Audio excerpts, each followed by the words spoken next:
좀 시간이 급박했던 사안들, 시간이 조금만 늦었다라면 의뢰인이 몇 억 가까이 되는 돈을 그냥 날릴 수도 있었던 그런 사안이었습니다.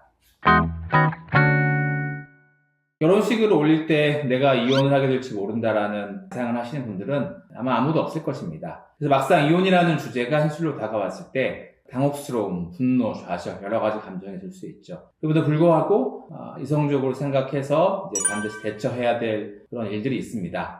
오늘 말씀드린 주제는 좀 시간이 급박했던 사안들, 반드시 그 시간 내에 처리를 했어야 되는 그런 사안에 대해서 말씀드리고자 합니다. 시간이 조금만 늦었다라면 의뢰인이 몇 억 가까이 되는 돈을 그냥 날릴 수도 있었던 그런 사안이었습니다.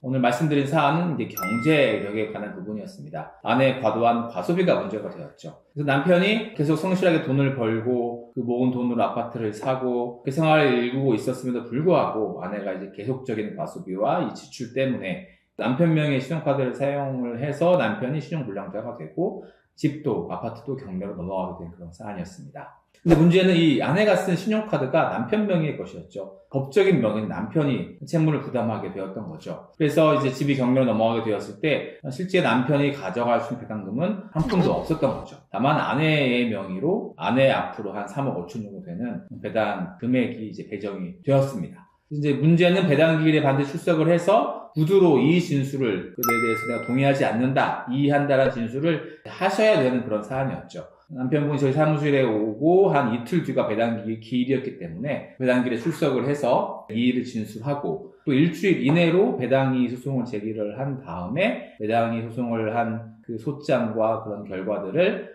경매 법원에다가 제출을 해야지만 그 배당 금액이 이제 공탁이 되는 사안이었습니다. 만약에 배당기일에 출석을 하지 않거나 출석을 하더라도 이의를 진술하지 않았으면 아내는 그날 바로 배당 금액을 쫓아갈 수 있게 되는 사안이었던 것이죠. 물론 이런 경우에 가압류를 생각해 볼 수도 있습니다. 그렇지만 가압류를 신청서를 작성을 하고 법원에 제출을 하고 또 그거에 대해서는 결정을 받고 하는데 한 2주 정도의 시간이 걸릴 수 있는데 시간이 굉장히 촉박했던 그런 시간이어서 반드시 배당기일에 출석을 하고 나서 배당의 소송을 제기를 했어야 되는 그런 사안이었습니다. 오늘 말씀드린 사안은 좀 특이한 사안일 수도 있는데 그럼에도 불구하고 누군가에게는 일어날 수 있는 사안이긴 합니다. 이혼을 결심하거나 생각하고 계신 분이 계시다면 그런 어떤 법원에서 날라오는 서류들, 경매, 상대방의 어떤 채무의 상황, 우리 집이 현재 살고 있는 집의 어떤 기부 등본 이런 것들을 확인하실 필요가 있고요. 만약에 확인을 해서 문제가 생긴다, 혹은 법원에서 갑자기 어떤 서류가 날라온다 하셨을 때 당황하지 마시고 가까운 곳에 있는 법률 전문가에게 상담을 받으시면 되겠습니다. 오늘 영상이 도움이 되었다면 좋아요와 구독 부탁드리고요. 관련된 문제로 어려움을 겪고 계신 분이 계시다면 댓글로 남겨주신다면 상담을 드리도록 하겠습니다. 감사합니다.